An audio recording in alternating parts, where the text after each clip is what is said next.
What's going on, guys? Welcome back to Tournament Takes. I'm going to take you guys through the Draftkings Week 14 slate, give you guys some plays that I think can help you take down a Draftkings GPP. And as you can hear from that music, it is that Z shit, meaning it is a Zeke week, guys. I think he's in a great spot this week. So let's break it down. Let's go through this DraftKings slate game by game. I'm going to give you guys some plays that I think are going to be really, really good spots. Some stuff that I think you guys should avoid, some pitfalls, and let's get into it. So we got 13 games on the slate. It's absolutely loaded. You know, we have plenty of value plays, and we got plenty of high tier, top tier running backs, top tier quarterbacks. So I think the roster construction this week is going to be pretty difficult. Every single week there's a certain slate type that you want to build on, right? You either want to build, some people either go up at running back, maybe they'll go down at receiver, or they'll go up at wide receiver, they'll go down at running back. It is a salary game, and it's all about figuring out where the salary is best spent and who can get you the best dollar amounts on your salary. So before I get to the plays that I really like, if you guys like what you're seeing, if you guys like, you feel this data is helpful to you, if you feel the DraftKings slate breakdown is helpful to you guys, please like, subscribe, and share the video. It'll help me grow my channel, help me get this out to more people, and kind of help everyone in the community by getting on the right plays, I feel like. So I really like this slate. Like I said in the beginning, it's absolutely loaded. Let's start with the first game, Tennessee and Jacksonville. Tennessee and Jacksonville has one of the higher totals on the slate. I believe this game is at 50. Let me just take a look. It's at 52 and a half over under, and Tennessee's favored by 7.5 points. Now, this is a spot where I feel like this is a pretty good spot for Derrick Henry. Looking at the practice reports, I can see that Jacksonville is kind of hurting on defense on defense this week, and their center Brandon Linder is out. On their offensive line. So I think this could be a spot where Tennessee's defense is a little more stronger. Brandon Linder, their center, is like he's probably one of the better pass blocking centers. Behind him is someone that's not really great for pass blocking. So I feel like this could be a spot where you could see, even though Tennessee's ranked 31st in bringing pressure on the quarterback, this could be a week where they do end up bringing a little more pressure on the quarterback and force Mike Glennon to get the ball out of his hands a little earlier. So that's something you kind of want to keep an eye on. Their cornerbacks were limited in practice. Sidney Jones was limited in practice this week. Greg Maben was limited in practice this week. I expect both of them to go. Even the linebackers, Dakota Allen and Correa, were both limited. So they're a little banged up on their side. On the Tennessee side, we had one of their cornerbacks, Breon Borders, didn't practice this entire week. He's on IR. He's out. Adoree Jackson, their another cornerback, is out. So it's actually a good spot, and I can see why their linebacker Robertson's out. I can see why Vegas is expecting this game to kind of shoot out. You have Mike Glennon, who has been throwing the ball downfield pretty well. He's had a pretty good 2 starts against Minnesota and against Cleveland. So this could be a spot where you do want to maybe take some shots on Mike Glennon. With their cornerbacks being a little injured on the Jacksonville side, you could take a shot on someone like a DJ Chark or Chenault. Even Keaton Cole. I think this guy Colin Johnson kind of got on the field quite a bit last week. So he's also someone to keep an eye on. If you're going to this game, or if you're playing Derrick Henry this week, Derrick Henry should garner quite a bit of a high ownership. Now, their offensive line, Tennessee's offensive line is solid. They're not really getting stuffed a lot. They're obviously giving Derrick Henry significant carries. So, I expect him to be fairly highly owned going to this weekend. The issue with Henry for me is just his price tag, and it's going to come down to your roster construction, whether you're going up at running back, whether you're going down at wide receivers. And I feel like the running back position there's a lot of good plays this week. So playing Henry, he could go for that 41-point game. Like I said, the defense is also in a better spot, so which could provide more opportunities to Derrick Henry. I feel like this is a fair salary at 8,700 for him. Although I don't know if I'm going to be getting there much. I feel like there's so many good plays that I don't really want to get here. And like I said in a couple of my last videos, Jacksonville is they're middle of the pack as far as run goes. They're not getting much pressure on the quarterback, but they are stuffing the running back at a pretty decent clip. They're 12th in stuffing the running back. So I don't know if this is a spot where I really want to pay 87 for 100 for Henry. And like I mentioned over and over in my videos, anytime you're paying, $8,000, $9,000 for a running back or a wide receiver, you really want them to have that perfect game. This is setting up like a really, really good game script scenario for Henry. But Jacksonville's also pretty bad. I mean, they're middle of the pack against the pass. So we saw last week, Corey Davis went off. AJ Brown, I believe, was a little more limited this week. Let me just check it. Uh, no, so yeah, I think he got injured like towards the end of the game or whatever it was, but he still came back and played. So maybe this is a spot where you want to go someone like Corey Davis in the spot. So this game, because it has the high total, Corey Davis, AJ Brown, and Henry are all good plays. I feel like though, if I'm going to this game, I really want to go with Henry and then probably bring it back with a Mike Glennon on the other side and possibly their best receiver, which is the Chark. Now Tennessee's a little slow. Tennessee's actually really really bad against the deep pass, and Mike Glennon has been chucking it downfield quite a bit. Tennessee right now against the deep pass is 28th out of 32 in the league. They're giving up a lot on the outside, deep left, deep right, and deep down the middle. So you could see this as a spot where Chark actually gets like a big long touchdown.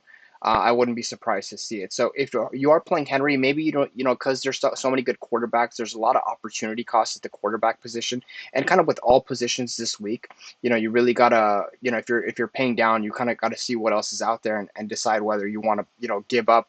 You want to take the value of that position or you want to pay up because the high end, plays are in pretty good spots too. So if you are playing Mike Glennon this week, I would stack him with DJ Chark and kind of bring it back with Derrick Henry. The game script being that Tennessee gets out. I mean Jacksonville is playing from behind. Tennessee gets out to a big lead, and they're just pounding Henry with the ball. So that's kind of this what I'm taking away from this game at this current spot. It's not something that I really really am really high going to. So you could take some shots, but and I'm just looking at my notes here. Just wanted to see if I missed anything. Um, yeah, so like I said, Tennessee is also not getting a lot of sacks on the quarterback. They are 31st in pressure on the quarterback, but I expect some regression here. Maybe they do get a pick that goes to the house. So you could also play Derrick Henry in the Titans defense. I don't know how much the Titans defense is this week. 3,100, so they're not that expensive. So I anticipate, Henry will be one of the more higher owned backs this week. Matchup is decent, but when you're paying that 8,700 price tag, I kind of want it to be perfect. I'll kind of do a little more research and see if this is a play I want to get to. But for right now, I'm kind of avoiding this situation. I just feel like, Henry is kind of expensive, and even though he could go for that 30-point game, I feel like there's other spots on this slate that can do that as well. And then on the Jacksonville side, I'm just not playing Mike Glennon. I might if I do play Henry and if I decide that that's somewhere where I want to go, I will be running back with DJ Chark. So that's kind of it for that game. Again, high over under. I expect this is a 52.5 over under, 7.5 point favorite for the Titans, but this is also a game where I could see Tennessee coming out and putting up 35 points, and then them Jacksonville putting up 17 points, and it's actually they're covering that spread by 2 touchdowns. So I definitely could see this as that kind of game as well. So not somewhere where I'm really targeting, though I expect ownership to be high on Henry, and rightfully so. He's in a good spot, but not somewhere where I want to go. Next game, Houston and Chicago. This is a game I really, really like. The spread on this game, the over-under is 46. The spread is only 2 points. Now, Chicago is a little banged up. We don't know if Khalil Mack is playing. He practiced in a limited fashion all week. So that's kind of concerning to me. He didn't practice on Wednesday, Thursday, and he was a limited practice on Friday. If Khalil Mack doesn't go, I start liking this game quite a bit more. We know Mooney actually also didn't practice all week. I think it may have been a personal issue that he was just out. He was dealing with something, so he was just out. Let's take a look. Yeah, so he's not questionable or doubtful, and he's not on the final injury report. So they expect him to go. Mooney's in a pretty good spot here. We saw on Thanksgiving what Detroit was able to do against Houston, even with their limited options. I feel like this is a really, really good spot for Chicago here. I feel like this is a spot where they can absolutely roll on the Texans, right? And their Texans are a little beat up, but for the Chicago, we've seen kind of for the tight ends, we've seen Jimmy Graham kind of now take a backseat to Cole Kmet. Cole Kmet is really really cheap this week. He's had 7 targets last week against Detroit, 2,900. They seem to be using him a little more in the red zone, so it's a pretty decent spot for him as well. Akeem Hicks didn't practice. I mean, didn't practice Wednesday. He practiced Thursday and Friday. Full practices, and Mooney didn't practice. Robinson was kind of limited this week. Their cornerback Buster Skrine is out. So this game, their linebacker James Waters is out. So this game, with their defense a little beat up, maybe Houston is actually able to keep it a little close. So Chicago right now is giving up. They're pretty against the short pass. They're ranked third. Against the deep pass, they're ranked 11th. But they're giving up a lot deep down the middle of the field and deep down the right side of the field. So this could be a spot on the Houston side where you can see, Kiki QT kind of go off. We saw him have a huge game against who was it last week? Against Indy last week, 9 targets at 3,500. They have priced him up to 5,000.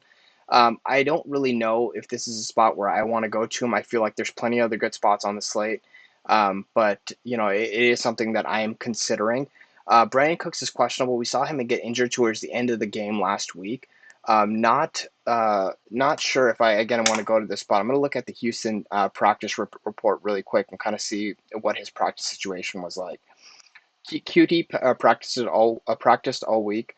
David Johnson also is on the COVID list, so this is probably another spot where Duke Johnson gets to start, and Procise is also back, so that may be a situation where they kind of split that workload. But this is not really a good matchup for rushing on the Houston side. Chicago's defensive line is pretty strong. They're only giving up. They're giving up 4.4 yards per carry, but Houston's offensive line is not. I think it's the last in the league. They're 31st out of 32nd in the league, and they're getting about 3.76 yards a carry. They're getting stuffed at 17th, middle of the pack. They're also taking quite a bit of sacks. So this is a spot where, if Khalil Mack does go, I do like Chicago's defense. And if he doesn't go, then I don't mind bringing back some plays from on Chicago with some plays from Houston. So I'm going to kind of wait till Sunday morning to kind of see how this plays out, if Mack is in or out. Their cornerback Philip Gaines also on Houston is out, so this is another good spot. Also, I think Allen Robinson, he let a lot of people down last week. I think this is a week where he can come out and actually put up quite a bit of a decent game. He is a little expensive at 6,800, but I feel like it's a decent price on him. I feel like he could really crush this price tag. My favorite play, though, in this game is David Montgomery, and possibly one of my favorite plays on the board. He's going to be the first guys into my lineup. He's getting a significant amount of work, 17 touches, 17 carries, 4 receptions, 22 touches. The week before that, he had 17 touches. Week before that, 17 touches.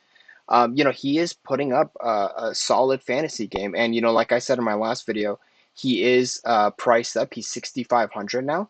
But, Houston hasn't been able to stop anyone. They're ranked 32nd against the short pass. Which means that, if they get a lot of short dump offs to David Montgomery, or short dump offs, David Montgomery's been catching those. And on their defensive line right now, Houston is actually 31st. They're not stuffing. There's 22nd out of 32 stuffing the running back, but they're giving up about 4.82 yards a carry, 5 yards a carry. Now, Chicago's offensive line is not the greatest. They're ranked 20th. But again, this is the spot where we've seen them, have some success. We've seen Montgomery have some success against the weaker defenses, Green Bay and Detroit against the rush. And arguably Houston's kind of the worst out of all of them, and Houston gives a bump to the passing matchup as well. So I expect him again to get this kind of workload. Maybe he gets about 18 touches, he goes for 100 yards, 100-yard bonus, and maybe a touchdown or two. So with the just the rushing 100 yards, the bonus, and the touchdown, you're looking at about 20 points, 19 points. And then if he gets three catches for 30 yards, you're looking at another 6 points. So I think this is a spot, where you can get that, 3 to 4x, and his upside is there to get two potential touchdowns. So I really, really like him in this spot. For right now, for the purposes of this build, I also do like Allen Robinson, but I'm not going to be plugging him in because there's a couple plays that I like a little bit better. So, we'll get to that. But that's kind of where I'm at on Houston and Chicago. I think this is also a good spot on Houston for some of the tight ends. Chicago is giving up a little bit deep down the middle, so this is a spot where you can probably take a shot on, some of the chalk that busted last week. I know a lot of people were on Akins last week. He didn't really get those catches. You got 3 targets, 2 catches. You can see this as a bounce back spot for him, but there's another tight end around that 3,000 price tag that I like a little bit better that I want to go to. So kind of avoiding him for right now. Denver and Carolina. This is an interesting game because we know that I think Christian McCaffrey is out for the week. He's doubtful to play. This opens up Mike Davis. Yeah, he's not. Most likely he's not going to go. So this opens up Mike Davis on this side. Right, and Mike Davis has been getting the work, but Denver's actually been pretty good against the run. We saw even on Sunday Night Football, they were able to kind of shut down the Chiefs' run game. Denver right now they're 18th against the run. They're 23rd against stopping the rushing. 18th out of 32nd in stopping the running back, and they're stuffing them at 23rd out of 32nd. So it's not a horrible matchup, but it's not a spot where I feel like I want to pay 6,400 for Mike Davis. And Denver's pretty good against the short passes. So this is a spot where you could take a shot on him though. Like the reasons to play Mike Davis are that DJ Moore is out; he's on the COVID-19 list. And you only have Robbie Anderson essentially there, and you have Curtis Samuel. Now, this is kind of a sneaky spot for Bridgewater and for Robbie Anderson. Robbie Anderson, a lot of people are talking about playing him. I think he might be a little more chalky, but Denver has been pretty good against the pass. Against the deep pass, they're ranked sixth. Against the short pass, they're ranked 11th. They're actually ranked 7th out of 32nd against the pass. So this could be a spot where you do see some dump offs to Mike Davis. So this could be a good Mike Davis spot, but just given this price tag, it's not where I'm going. And with Robbie Anderson at 6,200 and Curtis Samuel, I just don't like this spot. I feel like I don't need to go here on a 13-game slate. I don't want to target the games that I'm not really confident about. And like I said before, I really do like this slate. This over/under is 44.5. I think it's like one of the second lowest over/unders on the slate. Third, actually, there's quite a few low unders. So yeah, 44.5, 3-point spread. Panthers favored by 3.5. Now the key here, actually, I forgot to mention, is Carolina is really banged up. So yeah, so actually, I think that's why Robbie Anderson is going to be chalk. Is their safety is questionable? Trey Boston didn't practice all week, likely not going to go. Their offensive guard for Carolina didn't practice all week. Their cornerback, Rasul Douglas, he had a full practice on Friday. He didn't practice. I expect him to go, but they have quite a bit of injuries. I'm looking at their injury report right now. Their defensive end, Marquise Haynes, didn't go. Another defensive end, Matos, he didn't go either. Safety practice, he should go. But their secondary is a little beat up, so I think Tim Patrick also on the other side is trending towards a little more chalky this week. I'm going to check out Denver. Now, Denver, oh yeah, that was the main thing. AJ Bouye is out. I think he was suspended on for 6 weeks on testing positive for PEDs. So that's a big downgrade to their passing defense. That's why people are going to Robbie Anderson and Curtis Samuel. Their offensive guard on Denver side, Glasgow, he's out for this week as well. Now, anytime you have an injury on a line, it's really big because the ramifications of that are pretty significant. In earlier this year, we were targeting running backs against Carolina. Now, Melvin Gordon, he had a really good game against Kansas City at 15. He was under owned this week. He had a really good game against Kansas City on Sunday Night Football. 131 yards, but he is splitting work with Lindsey down the middle, and their line is getting stuffed at a pretty high rate. And now with their guard out, their offensive guard out, I think that's going to be even worse for them. So right now, Denver is getting stuffed at 32nd. They're 29th in adjusted line yards at 3.8 yards carry, 29th out of 80, I mean, out of 32. And they're 32 out of 32 in getting stuffed. So their offensive line is horrible. They're not really able to run the ball. And, I think that's why a lot of people were on Myles Gaskin this week is because Kansas City does allow a significant amount of production, even to a line like this, where Melvin Gordon was able to rush for 100 plus yards, right? So, I'm in this game. I'm kind of not on Melvin Gordon. I think that he was a play. He may have been in consideration earlier this week, but if you wanted to take shots on, someone like, Robbie Anderson or Curtis Samuel, I don't blame you. AJ Bouye is out. Defense could be giving up some more points. But overall, given the low over under in this slate and Robbie Anderson being 6,200, even with DJ Moore out, it's not somewhere where I'm really targeting. I'll look into it a little more deeper, and I'll actually post in the on my Twitter. I'll leave the link to my Twitter below, and I'll try to get at tomorrow morning before the game start. I'll try to post something about my lines, like the actual running backs that I'm targeting, and I'll actually give you those plays also at the end of the slate. But I'll post something that shows exactly the running backs that I'm going for and the receivers that I'm going for and the reasons for that. So Denver, Carolina, I'm kind of off this game. Not really a spot where I want to take any shots. Minnesota, Tampa Bay.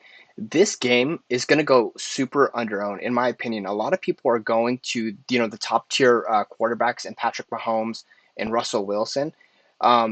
We've seen earlier this year that Minnesota has been torched against deep passes, and Brady's throwing the ball deep pretty well. I mean, right now, Minnesota is middle of the pack, and that's a result of them being down their cornerbacks and starting these rookie corners and playing more of a zone defense.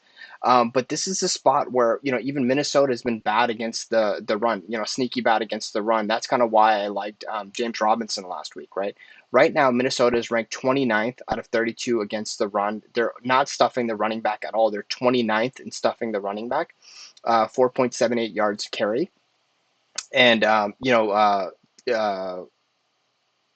Tampa Bay's offensive line is actually really good. Tampa Bay's offensive line is only getting stuffed. They're 14th and 4.3 yards to carry, but they're giving, they're only getting stuffed ninth out of 32, right? And they're not taking very many sacks. They're third in stacks.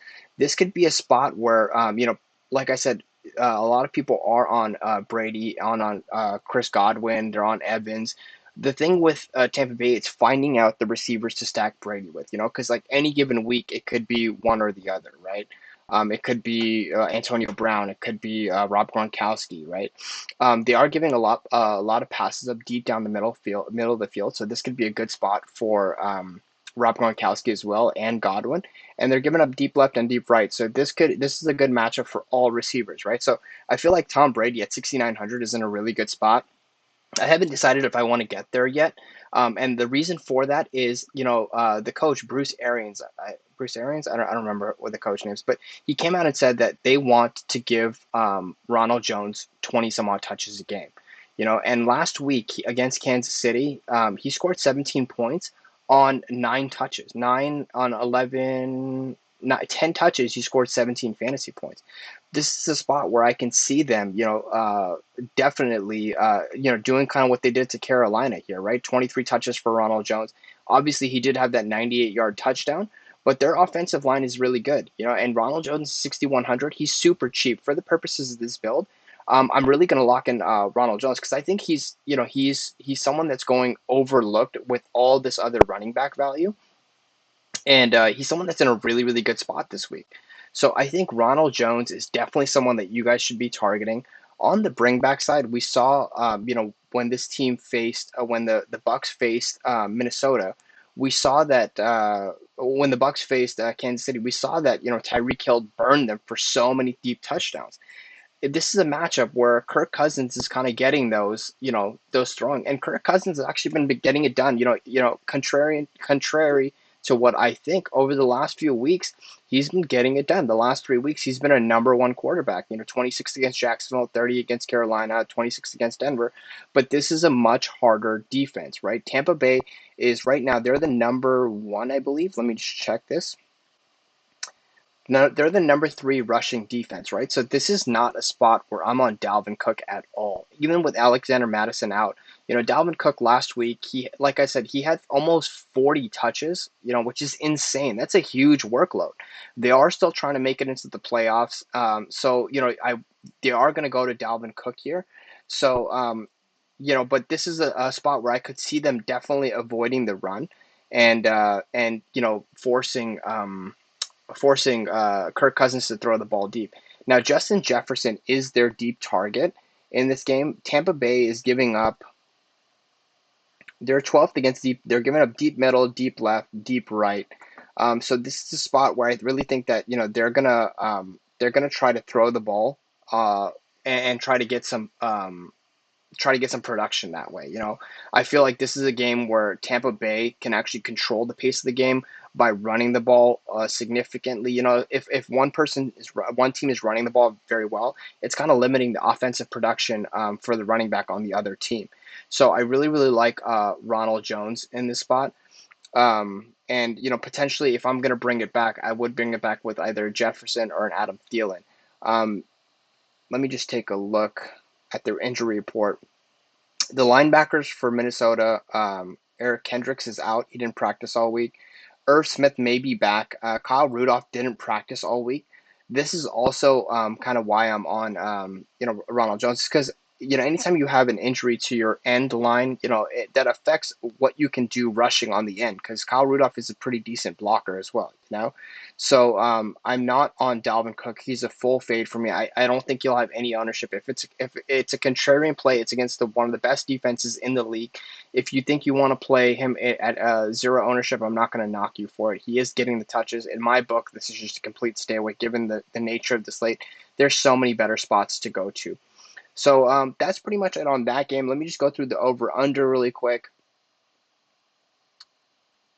The over-under on this game is pretty high, right? It's 53. The Vikings are a 7-point underdog. I could see, again, this is a spot where the Bucs just come out, pissed off, and just, you could see, Brady throw a couple touchdowns in the first half to either Godwin or, to Evans, to Antonio Brown. You could see him throw one to Gronk. This is a really good spot to kind of play Brady. If you're doing something a little more contrarian, if you don't want to take the receivers, you can just say, okay, I'm going to take Brady and I'm going to take Ronald Jones, and I'm going to hope that Leonard Fournette's not getting those goal line touches. And, I'm just going to try to lock up all the touchdowns I can get from this Tampa Bay side, right, by stacking. Now, the reason why this is contrarian is because these are negatively correlated. You usually don't want to stack a running back and their quarterback because most of the time, it's only one of them getting the touchdown, unless it's a pass catching back like Montgomery. Most of the time, it's just one of them scoring. In the case where you're having an Alvin Kamara, you want to stack him with Drew Brees because Alvin Kamara is getting a lot of that stuff in the passing, a lot of his production in the passing game. So something like this, I think, could be a little contrarian. This is definitely, I think, a spot where you want to target Ronald Jones, okay? I'm going to take out Brady for right now. But that's all I'll say on this game. You could pick someone else from who you want on Minnesota Tampa Bay. I might honestly play Ronald Jones as a one-off, again, because the receivers from Minnesota are relatively expensive. The matchups are there, but given the prices at 7,400, 7,000, I said last week, even at 6,900, I felt they were expensive. This week I don't feel they're as expensive because I feel like the game script says that they're going to be throwing the ball quite a bit. But I just don't like the matchup. If I had to choose, I'd probably choose Jefferson because he's getting those deep targets in this game. Like he's kind of like a burner, like Tyreek Hill. He's fast, and if I'm going to run it back with Ronald Jones, I want someone like a Justin Jefferson. Okay, so that's it on that game. Let's go to Arizona and the Giants.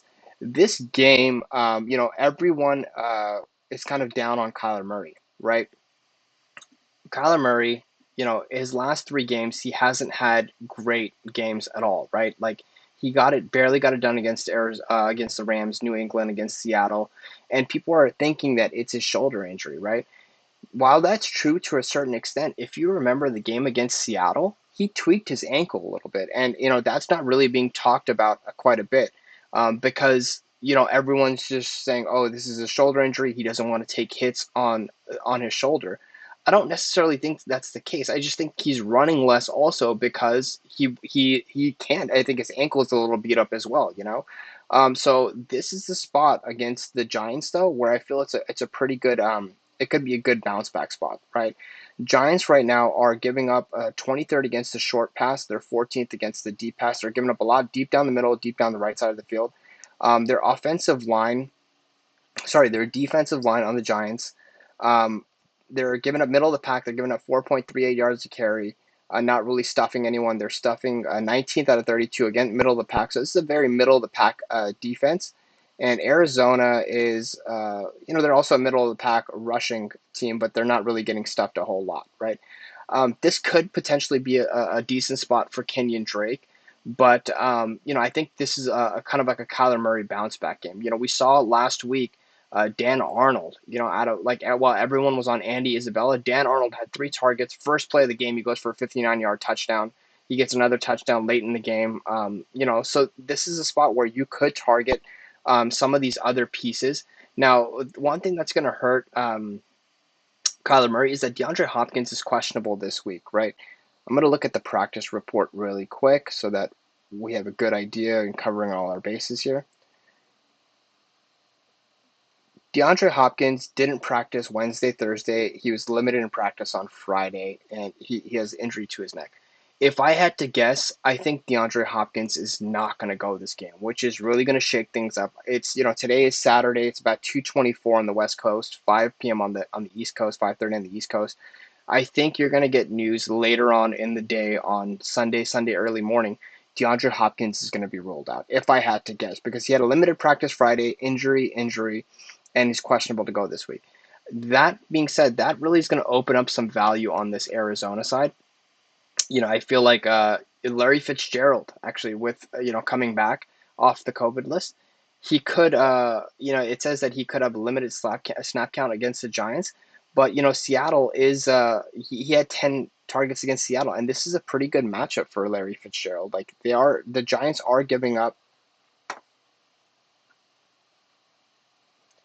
They are giving up short passes down the left side of the field and some deep down the middle. So maybe it's not the best matchup for Fitzgerald, but if Hopkins is out, those targets are going to have to go somewhere. This is the team where you could take some shots on Kyler Murray this week, and I don't think he's going to be very highly owned. This I could see this definitely being a spot where he gets back to that 10, 11 carries a game and goes for 100 rushing yards. Giants were better. We saw them kind of what they did to Russell Wilson. They had a couple spies on him all game. I expect them to do something similar here against Kyler Murray, but I feel like this could be a good bounce back spot. All in all, this is not somewhere where I'm targeting. Again, like I said, it's a 13 game slate. DraftKings pricing is very well. And in order to win this GPP, I think we're really going to have to take advantage of that to the maximum, especially on a slate like this, right? On the Giants side, Arizona is really good against the deep passes, and they're giving up a lot down the short middle of the field, short right of the field. Arizona defensive line, they're middle of the pack. Their stuff rate is pretty good, so I don't really like this as a spot with Wayne Gallman. We saw Alfred Morris come in last week and get like a sneaky touchdown against Seattle, which was kind of irritating. But I really don't. I'm not really on Wayne Gallman or Deion Lewis. I feel like this could be a decent spot. Historically, looking back to last year, Evan Ingram. I mean, Arizona has been pretty bad against the tight end, right? This year they seem to be in a little bit better spot, but a lot of these short passes down the middle, it could be Evan Ingram. The problem with the Giants is a lot of these guys, they get their passes like on crossing routes. You get Slayton, Shepard, so they all kind of take away from each other. I think as I research into it a little bit more, I could be a little bit more on Evan Ingram this week. But as of right now, again, this is just a little spread out offense that I don't know where the production is going to come in from. As far as short, let me just look at the short passes for the Giants. Right, I'm going to look at the Giants defense or injury report as well. The Giants cornerbacks, two cornerbacks, one Harper is on IR. Darnay Holmes is questionable with the knee.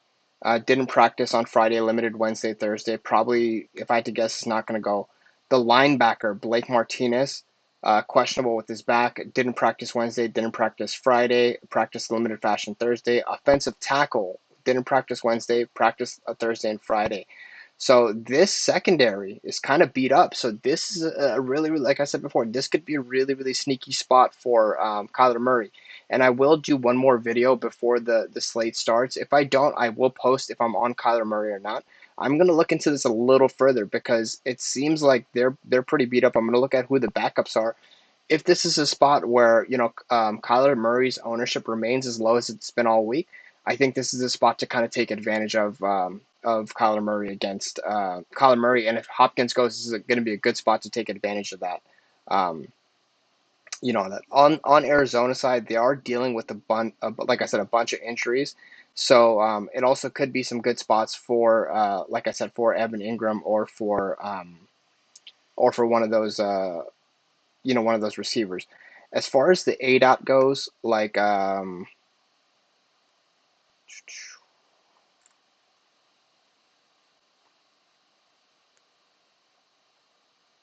so the from all passes from 0 to 9 yards, it's kind of Sterling Shepard and Golden Tate. Slayton's getting 50%, but Slayton's also their kind of deep threat.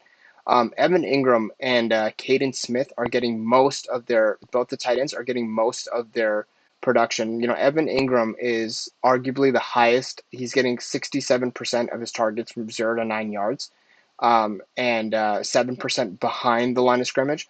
I feel like this is a good spot for Evan Ingram. So if I said if this is a stack where I'm taking potentially Kyler Murray and Hopkins, or maybe taking a shot on someone like a Christian Kirk because Giants have been, even though they're decent against the deep pass, they are giving up some deep down the right side and deep down the middle of the field. This could be a spot again for Dan Arnold, right? So I am going to look at this a little further. That's something to kind of keep an eye on. Keep an eye on the ownership for Kyler Murray. I feel like this could be a really, really sneaky spot for him. A lot of people are not on him, so kind of keep that in mind. Next game, Kansas City and Miami. Now, Kansas City, I think this game is kind of one of my favorites on the slate, right? It's a 50-point over under, only a 7-point spread. Dolphins are underdogs by 7. Now, you guys might look at this and say, wow, the Dolphins are only a 7-point underdog. Dolphins have been a lot better on defense this year, right? We saw last week when Mahomes played Denver. Mahomes really didn't have a great game. I mean, obviously, he had a couple touchdowns to Tyreek Hill that were called back. I think two of them, one was on a pass interference. One of them, he caught the ball, and obviously they didn't know and they punted the ball away. But Denver was 7th against the pass. Miami this year is 6th against the pass, right? They're 4th against deep passes and 9th against short passes. 4th against deep passes tells me this game is not going to be a Tyreek Hill game. As much as people want to think it is, I don't think it is. Now, I'm going to look at the injury report because I think a lot of people are on. I think it has to do with the injuries as well. Linebackers all limited practice so far. Defensive end full practice.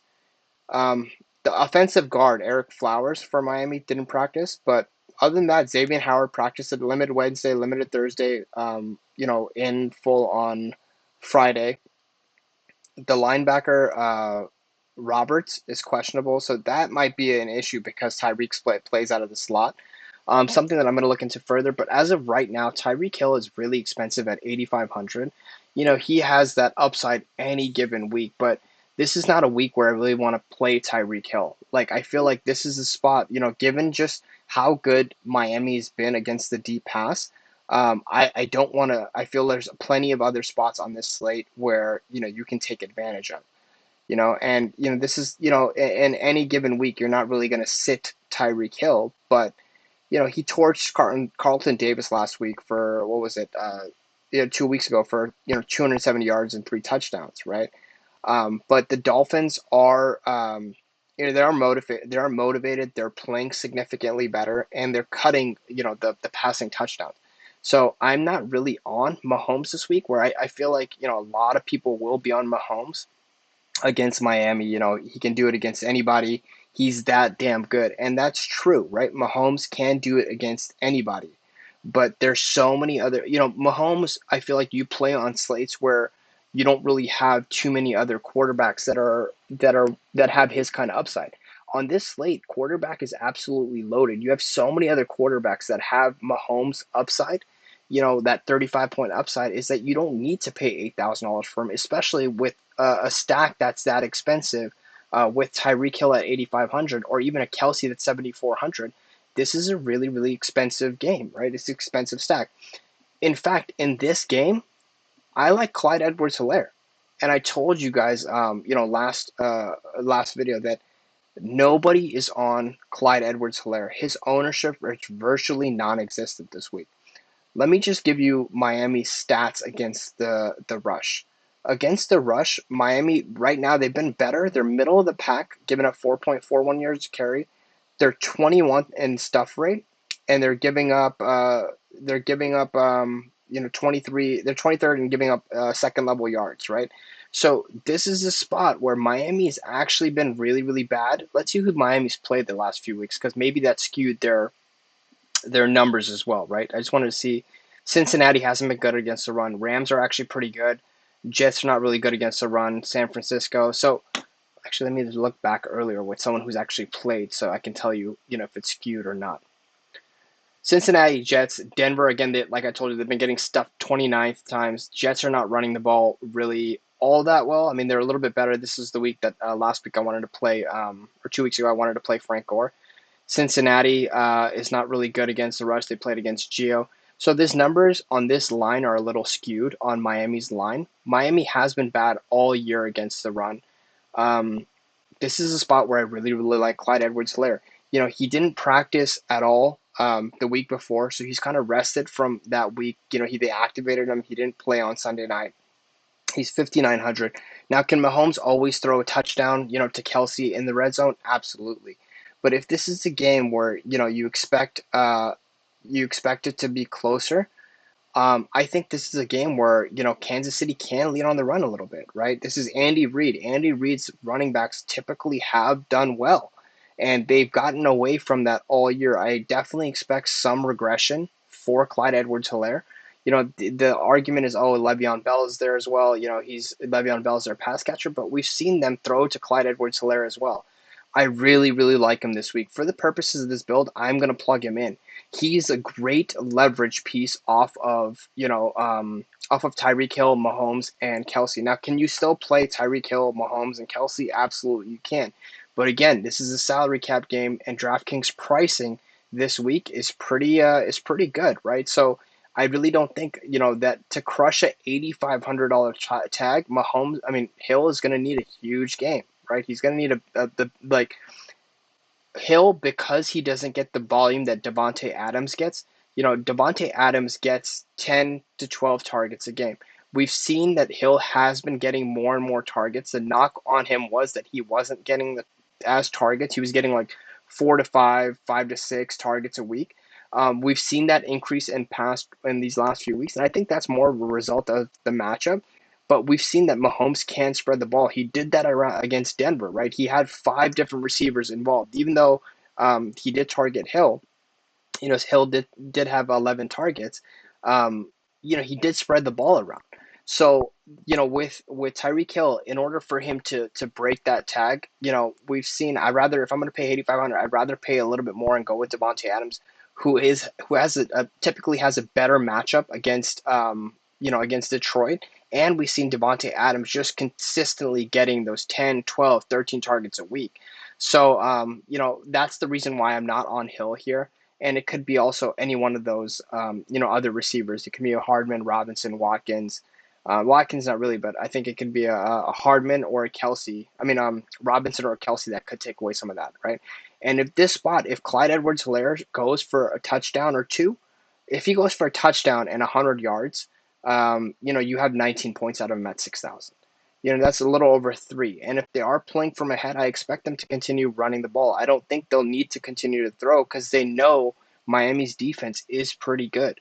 So Clyde Edwards-Helaire, guys, pay attention. This is, in my opinion, this is one of the number one leverage spots this week. This is a spot where I think you guys should really, really, really target these. Ronald Jones and Clyde Edwards-Helaire are going to be virtually unowned this week, right? People are not going to play them because both of these quarterbacks, Tom Brady and Patrick Mahomes, both of them like to throw inside the 5 yard line. Both of them like to throw touchdowns. But remember that these are DraftKings tournament takes. These are takes that I want to give you guys to help you win a tournament, right? These are low owned plays. I'm only going to be playing 1 entry and 3 entry max this week.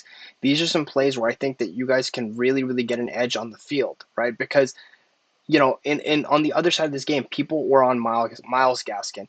It was so annoying that this news came out that he was on the COVID-19 list, right? Because I've been on CEH all freaking week. And now the news comes out that Miles Gaskin is on the list. So now all of a sudden you're going to see ownership that was on Gaskin, maybe 30% of ownership that was on Gaskin. You're going to start seeing it spread around to different running backs in the same range because I think a lot of people on this week's build, they may want to pay may want to pay up at running back or they want to pay down at running back and get some of those receivers that are in really good spots this week, like a DK Metcalf, like a Devontae Adams, like a potentially Adam Thielen or Justin Jefferson, right, or even a Tyreek Hill. So that's kind of what I think people are doing this week. They're going to be paying down. So a more contrarian way to build it is either go mid-range at the running back position or go up at the running back position and go down at the receivers, right?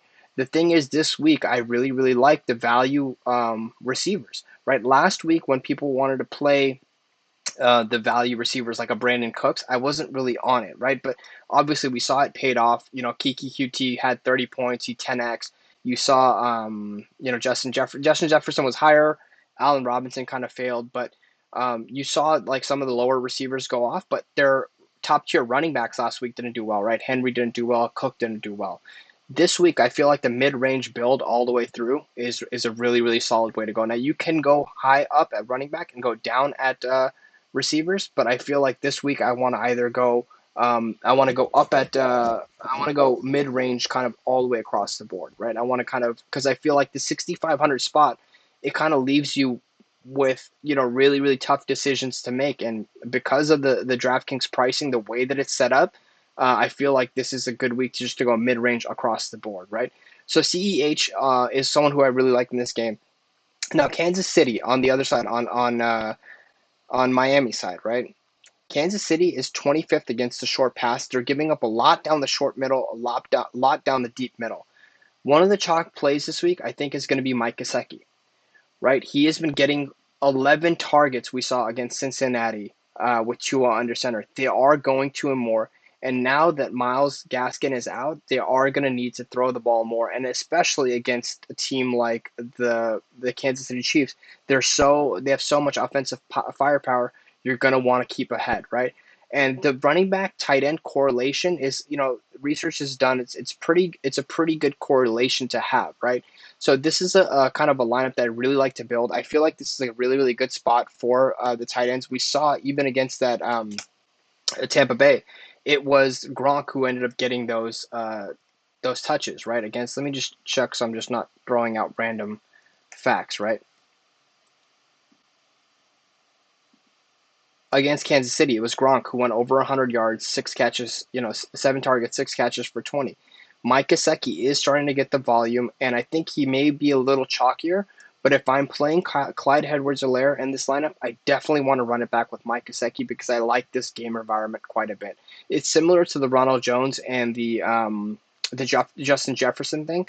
I'll kind of get back to that. This is kind of the first time I'm doing this build. I haven't, usually in weeks I'll build lineups all throughout the week and I'll kind of go through different people. This week, given how much injury news there's been, I just wanted to wait until Friday and then kind of go through everything and kind of see where I'm at.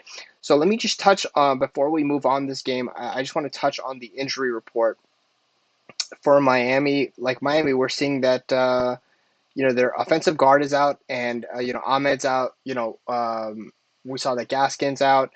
Their linebackers are relatively in, so I think it's good. Let me look at Kansas City.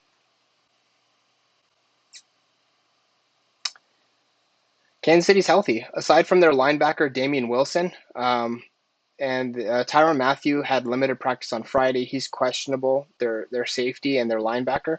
Again, opening up stuff around the middle of the field. So I really like Mike Gesicki in this spot, and I will come back and kind of touch on this as the day progresses when I have my other update video out for tomorrow. So that's it, guys. Kansas City, Miami. That's kind of where I feel you're like. I think the pricing, DraftKings pricing on Gesicki and Edwards-Helaire are just too cheap. Those are really, really spots that I want to try to get to this week. Okay, next game, Dallas and Cincinnati. This is a game, like I said, this is a game, guys, that I'm targeting a lot. And let me just do it one more time for the podcast, for you guys, because I feel like this is definitely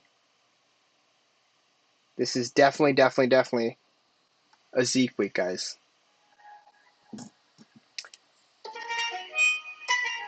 Let's go. Wait for it. Zeke, guys, limited all week in practice. This is my one concern, right? He's been limited all week in practice. He had 4 carries inside the 10-yard line this week against Baltimore. Now Baltimore was missing their defensive line a little bit. He put up 13 fantasy points. Had he had got into the end zone, I would have hated it, dude. And I was praying. Remember, I was telling you guys, I was hoping for a fumble or something. And in hindsight, I'm glad it wasn't a fumble because they wouldn't have gone, maybe they wouldn't have gone back to him. But he had 24 touches last week, and this is a spot. He's questionable. He was limited all week. Let me look at the practice report real quick.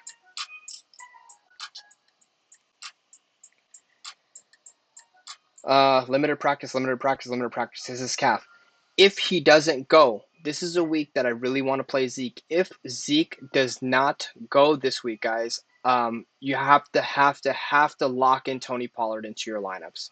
It's just that good of a spot. Tony Pollard, even though he's not as good as Zeke, he has been explosive this year.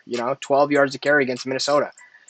So this running back situation is something that I really, really want to target. For right now, I'm going to take out Ronald Jones out of the lineup just because, I don't have a run back for that yet. And I think it's a good one-off play. But, I may tweak this. Like I said earlier in my last video, this is kind of a carousel week where I'm just going to be circling through different running backs. So I'm going to plug in Zeke right now. I think this is just a great spot for him. Dallas's offensive line has not been good this year, right? They have not been good. Holy cow, actually, I take it back. Now, all of a sudden, they're 9th in the last couple of weeks. They've been horrible. They were getting stuffed at 20% a clip, or 20th out of 32, 18% clip. Only 4.12 yards a carry, 4.52 adjusted line yards, and they were taking a lot of sacks. Right now, they're 9th in the sack rate. Dallas has been playing a lot better in the last few weeks, with Andy Dalton under center. Cincinnati, 30th against the run, right? Giving up, not stuffing anybody at all.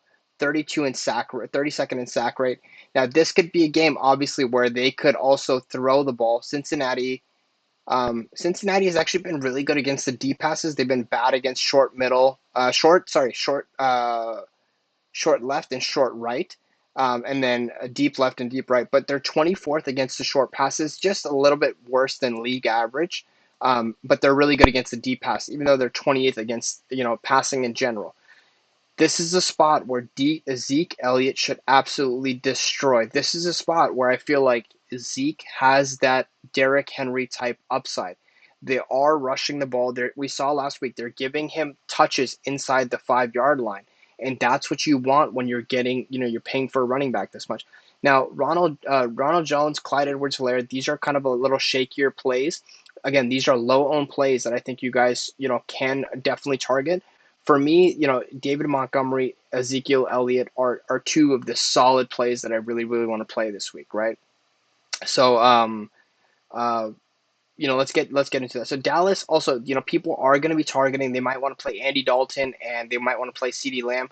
Like I said, there's a lot of opportunity costs at the quarterback position this week. If you want to, if you really, really want to try to capture as much upside as you can, you want to try to pay up for those, certain quarterbacks, right? So, this is not a spot where I'm really targeting Andy Dalton or even an Amari Cooper. I'm just going with Zeke. On the bringback side, like I told you guys earlier this week, I really like Brandon Allen. Dallas has not been good against the run. They have not been good against the run. They have not been good against the pass. They're ranked 30th against the deep pass, 29th against the short pass, and against the running back, they're ranked 32nd. This is a great matchup all around for for Cincinnati, right? Cincinnati, though, their offensive line is ranked 32nd out of 32nd. So this is my problem with one of the chalk plays of the week, which I think is still a decent play, Giovanni Bernard, right? He is getting 12 touches, he's getting 14 carries, but they've shown in the past that they want to pass the ball. And because I like Ezekiel Elliott so much more than Giovanni Bernard, and because I feel like Giovanni, now with Myles Gaskin out, Giovanni Bernard is going to be the chalk, I want the opposite game script in this, right? Just like I did, it's kind of going, you know, when you're building a lineup, you don't have to go full contrarian. Sometimes that may kill you. You maybe want to eat some of the chalk that you think are in good spots. But with this particular slate, I feel like Giovanni Bernard, he is going to get highly owned. And if they are able to move the ball, maybe they do. He gets a couple goal line touches and is able to punch in there. He's had some decent weeks in the past. I just don't know if they give him 19 touches here against this Dallas team, right? Especially if they're playing from behind, which I expect Dallas, after just being horrible, to come out and get a solid win here. So on the other side, I'm still keeping my eye on. I know I thought AJ Green was out. It turns out it was a defensive AJ Green, right? So not the same guy here. T. Higgins in a really good spot this week. Dallas is giving up the deep pass. Like I said, they're 30th in the league against the deep pass. 30th in the league against, and they're giving up a lot deep down the left middle of the field. So I'm just going to look at the receiving report real quick. And for the Cincinnati Bengals, the passes, let's look at the receiving direction. Again, I think PFF, guys, is a really, really good tool to have. Tyler Boyd is getting some deep left, deep right. Deep left and deep right, actually. Deep left, 1 for 6, AJ Green. Tyler Boyd. Tyler Boyd's actually, 10 to 15 yards. It's Tyler Boyd. 5 for 6, 81, 118 passer rating. In the middle, down the middle of the field, deep middle of the field, 14 for 17, 2 touchdowns, 155.6. I think a 158.4 is perfect. So I think this is a really good spot for Tyler Boyd. Dallas is also giving up a significant amount to the Dallas is giving up, like I said, a lot of the short passes also. They're giving up some down the short middle of the field. So I think this is a really good spot, like I said in my last video, for Drew Sample, right? So this is a spot. Now, Drew Sample, this 7 targets is kind of inflated because last week Tyler Boyd was, he was ejected in the second quarter.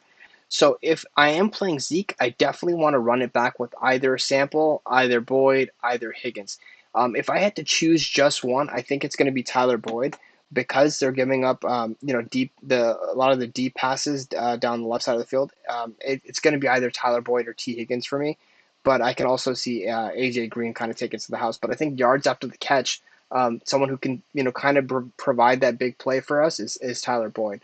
And because I like Mike Gesicki so much better than Drew Sample, I feel like Mike Gesicki and Clyde Edwards-Helaire might be a spot that I kind of want to go to a little bit more than Ezekiel Elliott and Drew Sample. So there's a lot of plays this week, guys, and I'm going to show you guys a couple different plays that you can do. Like I like a lot of different tight ends. Like I like Hawkinson, and I like bringing it back with Aaron Jones. I like Ezekiel Elliott. I like bringing it back with Sample or one of the receivers. I like Edwards-Helaire. I like Gesicki. And like I told you guys, I like Montgomery and I like Akins. So this is a week where if you're building multiple lineups, you kind of want to just narrow your pool. And this is a week where I think you do want to play, if you're playing smaller stakes, you do want to play as many lineups as possible, right? Not just 3 or 4 lineups. So Cincinnati, I think, again, I like Tyler Boyd. I like quite a few. The over-under on this game, Dallas and Cincinnati, 43. So it's a lower over under. So maybe I don't want to run back. Maybe playing Zeke as a one off is pretty good. Again, I'll have to see if he's going to go this tomorrow. But for me, I think Zeke is one of the best plays on the board, excluding David Montgomery, excluding Aaron Jones. I really, really like Zeke this week. And again, with Clyde Edwards-Helaire and Ronald Jones, they are going to be low. So I think they more apply in a one entry or single entry or three entry max because the people are not going to play them with the uncertainty of their quarterbacks throwing so much. You want maybe people who are going to be getting those touches inside the red zone. And David Montgomery's getting those touches, Ezekiel Elliott's getting those touches, right? So that's kind of it on this game, guys. I do like this game quite a bit. It is a lower over under.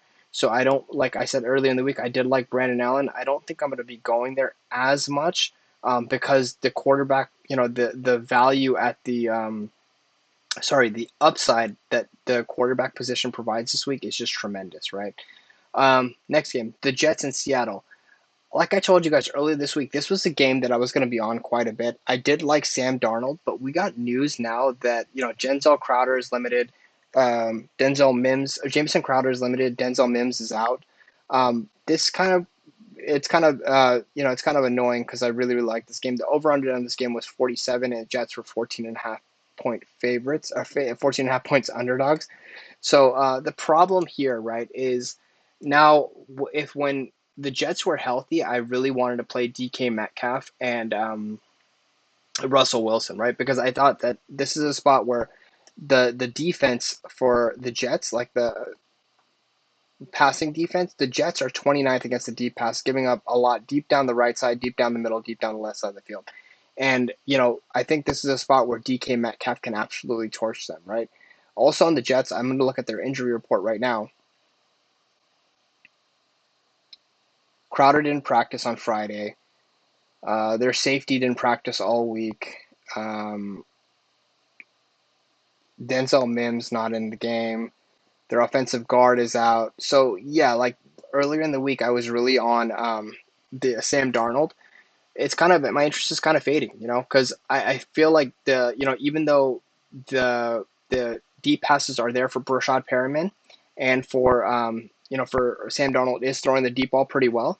If you take Sam Darnold and Perriman and run it back with potentially say like a DK Metcalf, that leaves you only so much salary.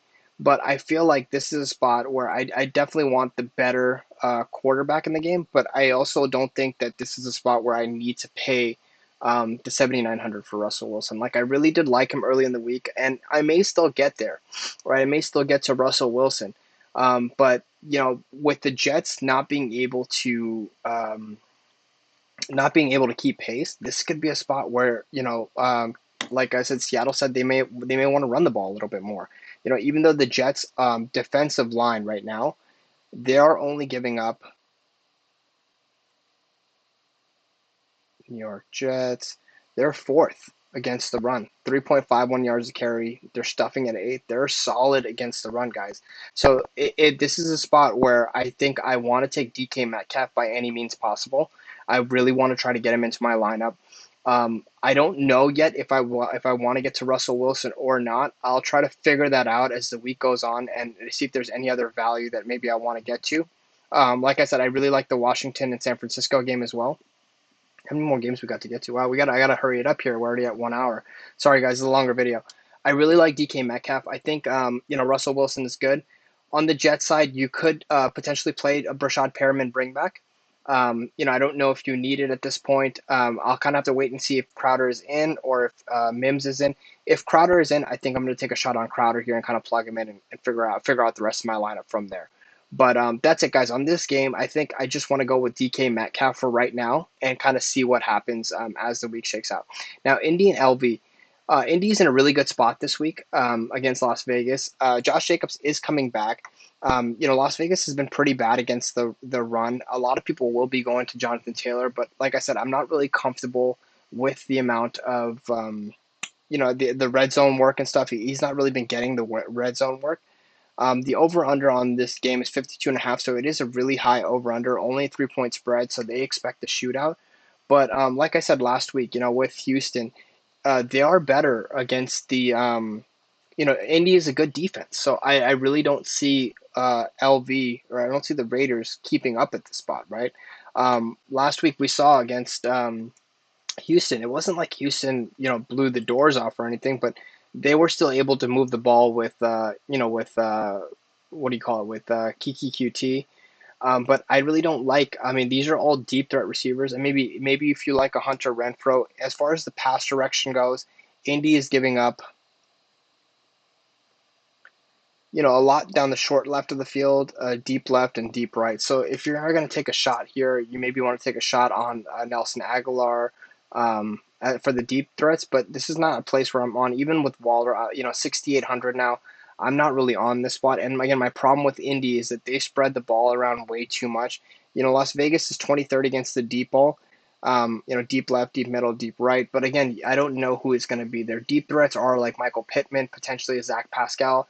These guys are all really cheap, and the matchup is good for running backs too. So I feel like the production here can be spread out on this side, and this is another game where you could see Indy putting up 35 points. It's a 53 and over and under, and I know that the spread is pretty small. It's a 3-point spread, but this is a spot where I could see Indy putting up 35 points and Las Vegas putting up maybe 17 points and getting to like that 52 over and a half under, right? So not really some place where I want to go. This game for me is kind of a cross up. So let's move on to the next one. Green Bay and Detroit. This is one of my favorite games on the slate, guys. We saw this game earlier in the week. We saw this game earlier in the week. Aaron Jones earlier in the season. Sorry, Aaron Jones absolutely torched these guys. For 48 fantasy points. I said that he was my number one play on the slate, and I think that still stands. It's very hard to fade Aaron Jones at $7,600 price tag.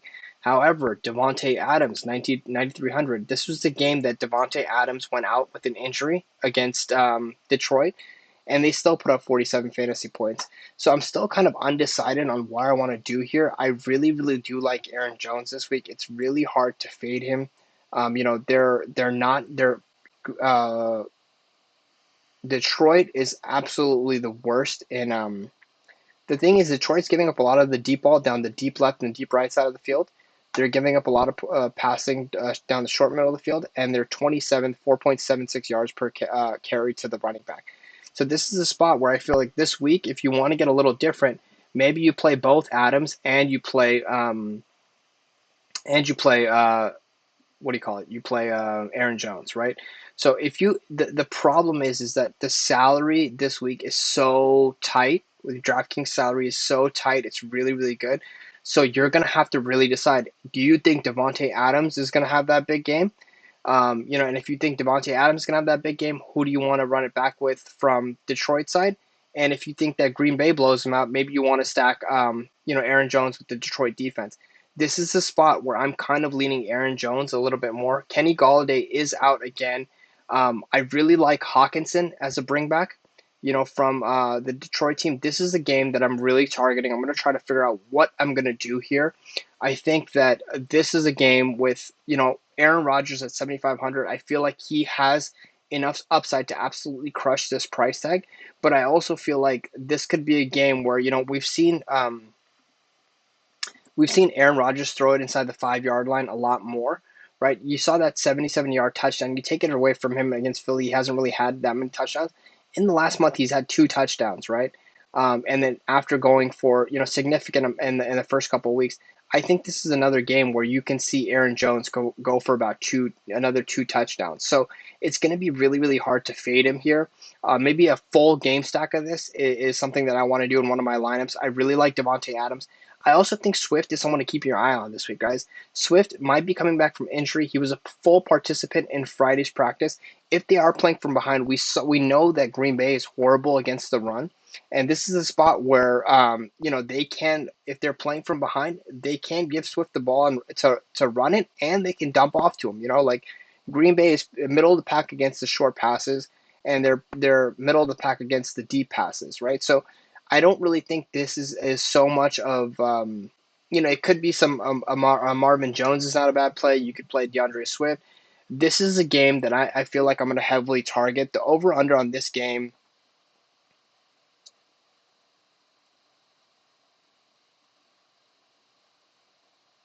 Whoops.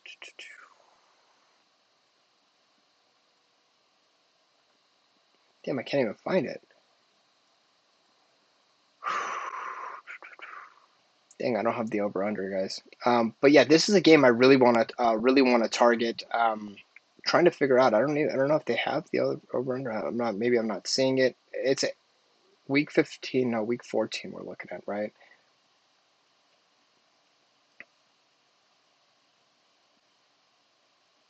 Yeah, guys, I don't have an over under for this game. But anyway, this is a game I'm really targeting. I expect this game to be high scoring. I probably expect it to be the higher scoring ones on the slate. If I can get the over under, it'd be great.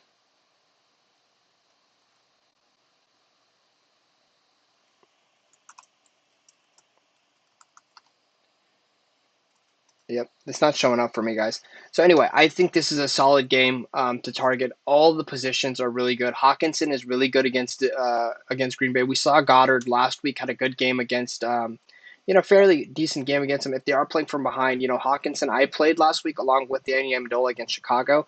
That's why I think Akins is in a good spot this week. So if you are paying up for tight end, I feel like Hawkinson is a really really good target. People are gonna jump up and pay up for that Kelsey. I think he's a good way to provide you guys some value to take away from it. Okay, let's get to Washington, Detroit, and kind of wrap this slate up. Washington, and San Francisco. This is a good game for Alex Smith. San Francisco is not really they're not really bringing much pressure on the. Let me take a look before I say this. San Francisco's 22nd against the bringing pressure on the quarterback. Their run defense is really good. Now, a lot of people are going to be playing the chalk J.D. McKissick. I think it's a horrible decision. I think that's a number one fade for me. It's an easy fade. San Francisco is pretty bad against the. They're pretty good against the short pass too. So that tells me J.D. McKissick he's on my shit list, guys. This is the guy you do not want to be playing this week. I think this is the trap. I think anyone who wants to play him at 4,900, let them. This is a waste of money for me. I am completely off it. Same with Peyton Barber. I'm off it, right? I'm not playing either of those guys. Wide receiver, they are giving the deep pass up a lot. This is a good spot for Terry McLaurin, right? Again, this is a very tight DraftKings construction this week. So you guys got to figure out if you want to really pay up for Terry McLaurin. He didn't have a great game against Pittsburgh, kind of expected, but he did have a decent game against Dallas. They were giving up points. But Dallas was also bad against the rush, so that's kind of why you didn't see a ceiling game out of Terry McLaurin because you had, you had Antonio Gibson take away some of those touchdowns. You got to 92 yards. He didn't get the 100-yard bonus. I think this is a spot where you could see Terry McLaurin get a 100-yard bonus this week, right? So this is a really, really good spot for him. I also think Cam Sims had a breakout game last week, right? Steven Sims, Cam Sims. He had a breakout pass that week, and he is their deep threat as well. I also feel like he got 9 targets last week. I feel like this is a good spot for Cam Sims as well, guys. So this is a game where I don't mind taking some shots on, especially for value pieces. I don't mind taking a shot on Cam Sims, and this is a kind of a deep tournament take here, guys. This guy is going to go unowned, and he is. Let me just tell you what his A dot is really quick.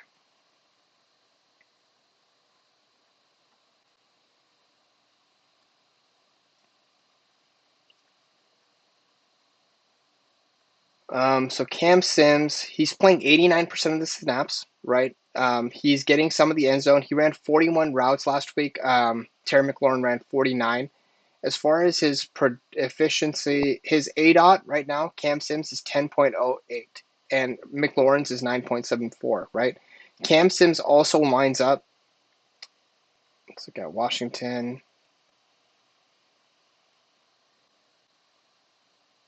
So Cam Sims lines up in the slot, right? But he gets a lot of his passing on the. Or sorry, Cam Sims is also on the outsides as well, right? He's only on the field. I don't know what his snap percentage is, but he's 6'4", right? And he's super fast. McLaurin's also super fast. Most likely, I think they'll have either Sherman on Terry McLaurin or Jason Verrett on McLaurin. But either way, Cam Sims is a big guy. He is able to get some separation. He's a pretty good receiver. So I really don't mind taking a shot here on Cam Sims. I actually don't mind also trying to take a Washington stack here. Like I said, they're not really bringing pressure.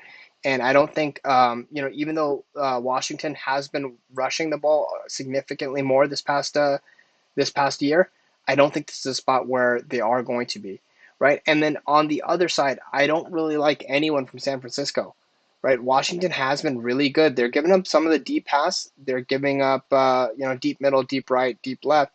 But we saw they just beat Pittsburgh, guys, and they're priced down to $2,800, right? San Francisco this year, San Francisco's offensive line, they're seventh. They're not taking many sacks, but they're getting stuffed a whole lot. They're only getting 3.92 yards per carry, probably as a result from their running backs being out. And Washington is fourth in adjusted sack rate. They're stuffing the running back a significant amount, and they're only giving up 3.9 yards per carry, right? I think you are going to see Nick Mullins try to force the ball into some spots this week. And I really feel like this is a spot where the Washington defense can come up big. They're probably like one of the defenses that I'm targeting quite a bit this week, right? So as you can see, it's a tough way to get Adams into your lineup along with all these other guys without giving up pieces anywhere. It's a really, really tough week. So that's why I feel like, it may be a week where you do want to kind of pay up at quarterback, but also maybe where you do want to take some values because it's really tough to kind of just fit everything in, right? Washington, San Francisco's over under this week, 43.5, low scoring game. Washington are a 3-point underdog. If that was me, I take Washington wins this game outright. There's no chance, in my opinion, I don't think there's any chance that San Francisco beats them. I'm just going to take a look at the injury report before we move on. Washington.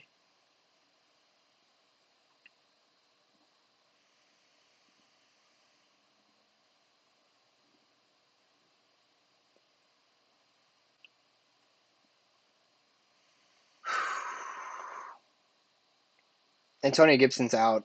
Their offensive guard limited, but they're good to go. And then let's look at San Francisco.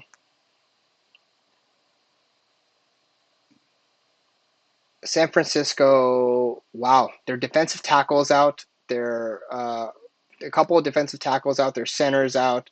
Their cornerback Emmanuel Mosley is questionable. Their other cornerback is limited. Uh, this is a spot. I could see why people like McKissick, but to me, this is a spot where I'm going either Cam Sims or McLaurin. I really like Alex Smith this week, guys. I think this is a good spot for him. Probably if I'm on the cheaper end, this is someone I kind of want to target along with the Brandon Allen. Let's move on to the next game. New Orleans at Philly. We know that Drew Brees is still on IR. This is a good spot for Jalen, for Taysom Hill, actually. Philly is not good against the deep pass. But Taysom Hill hasn't been, we did see him throw a couple deep passes last week, but he hasn't been throwing, overall, he hasn't just been throwing the ball like very well. His average, pass, 6 yards? 6 yards per attempt. I mean, that's just not good enough for me. Philly has been really good against the run. This is the spot though, Philly, where you can see like last week, Aaron Jones. You had Devontae Adams. In my opinion, again last week, Devontae Adams' best play on the slate. He was able to tear up this Philly defense. The Philly defense is not really able to stop any of these wide receivers. So I think it's a good week to play Michael Thomas, but I also don't think that it's his relationship with or his chemistry with Taysom Hill is that strong.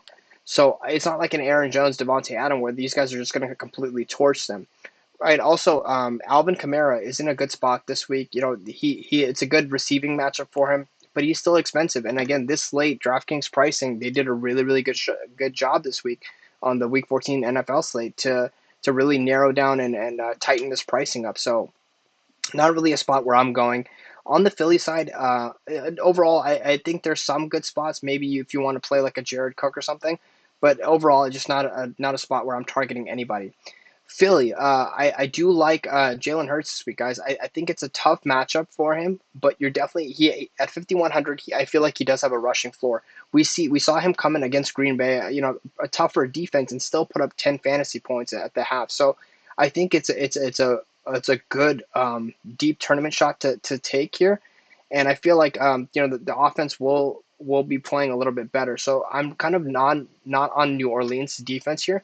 But you can also say that the Saints defense, going against a rookie quarterback, you could say that they do a little bit better. Now, I think the Saints also are a little bit banged up on defense. Let me just take a quick peek at it so that you guys have the information. Defensive tackle is out. Their defensive end practiced all week. Their cornerback Patrick Robinson's on IR. So they are a little banged up, but overall, it seems like they're okay to go. And then let me just take a look at Philly. Wow, Philly is defensive tackle didn't practice all week. Fletcher Cox is probably out. Their linebacker is out. The safety's out. Cornerback is out. Jason Peters, their offensive tackle, is on IR. Dude, Philly is really beat up. So I don't know. I mean, I feel like this is a really good spot for New Orleans, right? With maybe a Michael Thomas in play. But I don't. It's again with New Orleans. It could be Michael Thomas. It could be Kamara. They take away enough from each other where I really don't want to be on either one of them. On the Philly side, given the amount of injuries they have on their defense, I feel like with the tough matchup and having to throw as much, I don't really know if I'm going to Jalen Hurts. And now let's get to the last game on the slate. Atlanta at the Chargers. I feel like this is a good bounce back spot, guys, for Justin Herbert. We've seen anytime team plays Atlanta, they tend to do a lot better. Now, Atlanta has been really, really good against the run. So let's go to the Chargers side first, and then I'll go to the Atlanta side.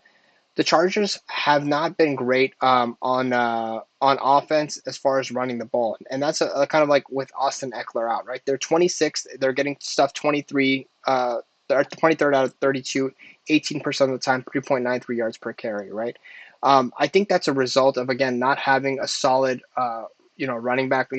Austin Eckler's out for most of the week. They've activated Tremaine Pope. I mean, they've activated Justin. They may activate Justin Jackson. Ballage is there. Kelly. It's kind of a mess. Now it's a good matchup for the receiving back, right? Because Atlanta right now they're actually solid against the run. They're number 6. They're only giving up 3.89 yards of carry. They're stuffing the running back at a 24% clip, third in the league. Austin Eckler, if he's highly owned this week, is 100% fade for me. There's no way I'm playing Austin Eckler. People are going to see this 8-9 target game, and could he get there with another 8-9 targets? Yes, right? But I feel like there's Keenan Allen there, there's Michael Thomas, there's Hunter Henry. There's no guarantee that he's getting the end zone work, and they can move the ball in a variety of different ways. So, if people are willing to pay $7,000 for Austin Eckler with all the value that's on this slate at running back, with Ronald Jones, with Miles, I mean not Miles Gaskin, Clyde Edwards-Helaire, with David Montgomery, let them play that price, right? Like I said, Atlanta is 30th against the short pass, so there's a chance you can get a bunch of dump offs, right? But it also could be short passes to Keenan Allen. So I feel like Keenan Allen is in a better spot this week. If I'm going to take a shot on this game, I might be playing Keenan Allen. But overall, this is not a team that I really want to be targeting. Like I said, Atlanta has been better the last few weeks. They're pretty good against the deep pass, so I'm not really targeting like someone like a Mike Williams or a Jalen Guyton like I normally do. But Keenan Allen's price is really up there at 7,700. Given that you have a bunch of other running backs that are in good spots, I don't know if I really want to play Keenan Allen this week. Now, Atlanta side, we know that Julio Jones is out, and Matt Ryan has been absolutely horrible anytime Julio Jones is out. Now, they are giving up a lot. Chargers are giving up a lot of the deep left, deep middle, and deep right passes. So it could be a pretty good game for Calvin Ridley. Zacchaeus is on IR. You could say Russell Gage is going to get some of those targets. Christian Blake is probably the next man up. So there's some value here.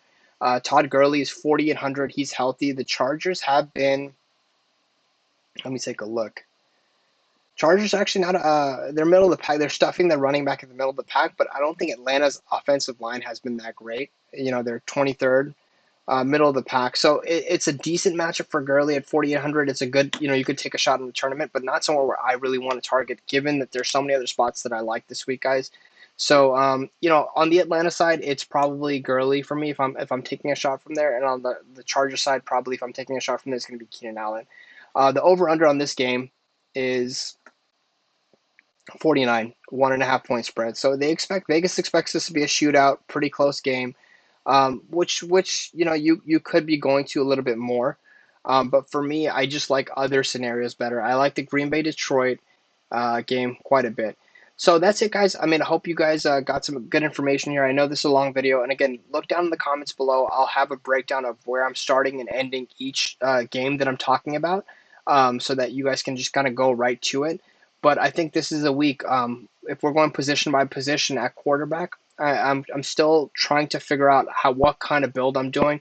Like in this scenario, that I'm not going Devontae Adams and maybe not going Clyde Edwards-Helaire. Maybe I'll take an Aaron Jones.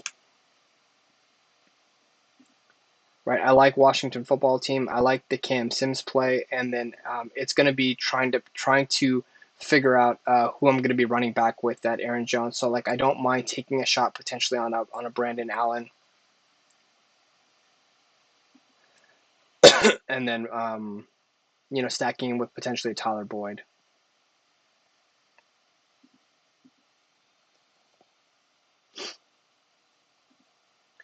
So this is something I don't mind doing. Something like this, maybe playing the Packers defense here with it and leaving a little bit of salary on the table. So I'm playing a chalky Mike Gesicki get off, but I'm playing a cheaper stack. Or maybe if I don't play Gesicki and I go down to, if I want to run back with David Montgomery and I play an Akins, right? And now I have money to pay up for a decent quarterback, right? So Tannehill, like I said, in a decent spot. Maybe if I don't go Tyler Boyd, let me see what quarterbacks I kind of like. I'm kind of leaning towards Tom Brady a little bit. I feel like this is a really good matchup for him. If I do go Aaron Rodgers and Aaron Jones and kind of lock up those touchdowns there, so either it's maybe I don't get Adams, maybe I can figure that out and plug in someone cheap, maybe like a Brashad Perriman as a run back with DK Metcalf. So there's plenty of different ways you guys can go this week, guys. I feel like it's a very tough week on DraftKings, but it's also really really fun. So I will have another video update in which I'll show you guys kind of my builds and kind of what I did, and hopefully that'll help you guys out and help you guys get to where you want to go to in this week's tournaments, guys. So good luck out there. If I'm not able to get a video out tomorrow, I will be updating my Twitter. Check the comments below, and then if you guys again like this, please like it. If you like what you're seeing, if you enjoy the information, please like, subscribe, and share. And then before we go, I'll just give you my top 5 running back plays before we get out of here. I really like Aaron Jones this week, guys. I think he's really going to be solid. Henry is up there, but I don't think he's going to make the cut for me just because of the amount of other plays that I like this week. So I like Aaron Jones. I like David Montgomery. I like Ezekiel Elliott. DeAndre Swift, if he goes, I'm a little more hesitant. DeAndre Swift, I'm mostly going to be playing in stacks that I'm playing Aaron Rodgers and Devontae Adams. I'm going to be probably playing Swift as a comeback, as a bring back on that side. So that's limited. I really like Ronald Jones, guys, on the cheaper end, and Clyde Edwards-Helaire. Now that the chalk's probably gonna flock to either Melvin Gordon or most likely the chalk will flock to Giovanni Bernard, guys. But I think in this spot it's not a bad play. I just feel like there's so many better spots that can crush, and I want to be on those spots that can get me those 30-point ceilings. And I feel like Elliott, Montgomery, Aaron Jones, even Clyde Edwards-Helaire to a lower extent, I feel like can get me that 30-point ceiling, and that Ronald Jones has that ceiling as well, guys. So those are the kind of the running back. I mean, the running backs I'm on. Quarterback, I do like Russell Wilson. I do like Tom Brady. I do like Rodgers, and then on the cheaper end, I definitely like Stafford. I'm going to try to see if I can fit Stafford in. If I'm playing some of the stacks, maybe with a Hawkinson or something. Some of the cheaper, if I'm playing Devontae Adams as a cheap bring back, or Aaron Jones, like try to take Devontae Adams, Aaron Jones, and do a Detroit stack. So I'll kind of get to that a little bit more and kind of show you guys where I'm on tomorrow before or later tonight before lock. I'll probably have another video up. But that's kind of it, guys. Cheaper end, you could be looking at, I think, Brandon Allen is probably the only one I'm going to, guys.